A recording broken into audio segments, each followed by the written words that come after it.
Oh yeah, so the next one is, why does my partner see everything as criticism? Ooh. Hmm. Mm. I So Is that all we do you have? want to start or should I start? Yeah. That's it. Okay, go ahead. You unpack that a little bit. Yeah, yeah. We'll go. I'll You, have you take this. I'll happily start and then we'll flow together with this Okay. on Michael. So I think again with these questions, there's not a black or white, right or wrong Right. answer to this. So I think for me, when I get this question, why does my partner see this as criticism? The first thing that comes up is there can be two different parts to this. One is a learned model. Yeah. So if somebody has grown up, let's say with highly critical parents, just as an example, then there would have been built up a hypersensitivity where the sense of self can very quickly feel that they're under threat. Hmm. And that means as soon as they hear potential cues or signs Yes. that my sense of self is about to be under attack, a threat response is going to happen.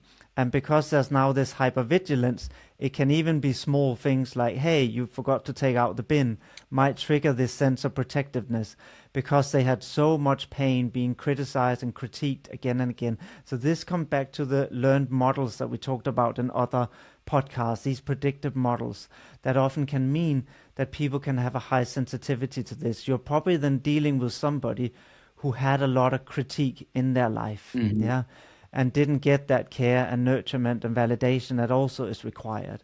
And so they have a good reason for why their nervous system is on lookout for, am I being criticized again? And very quickly disengage when they feel that, yeah. So that's one part of it. And the second part that comes to this question is, it could also be that you are quite critical in the way you Thank communicate you. I was things. like, yes, this part's yes. But there's also this part.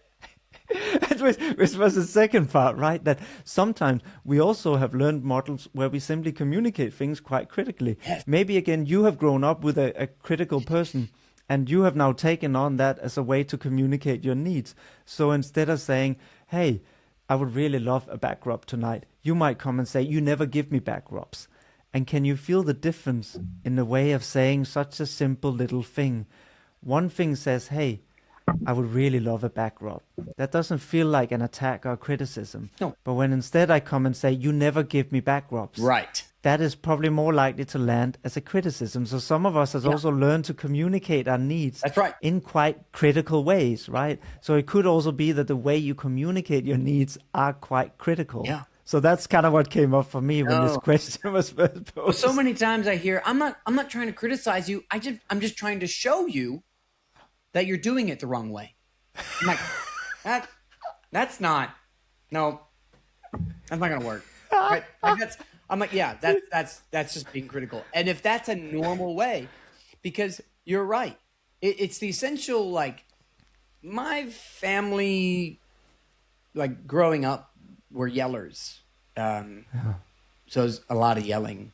But what that did to my nervous system is it normalized yelling. Yeah. Right? And so, especially as a couples therapist, when I was learning and in school, there would be these really intense couples who were having these massive arguments, and it really didn't faze me much, but it sure did faze some of my peers who were just like, whoa, like in the face of that kind of aggression, they freeze up and they're just like, I'm not used to this. I don't know what to do. But it never really phased me because, my nervous system was used to it, right? Just kind of like, oh, Yeah. okay. And that can be the same way with criticism. It's like, oh, yeah, I don't hear it as critical because that's how we've always talked. That's my family talk to each other. So that's a Yeah. definitely important part because we're not trying to say you're being critical. We're trying to say the way you phrase things may be very normal for you, so it doesn't land or make you think it is criticism, Yeah. but that doesn't mean it can't land for your partner as criticism.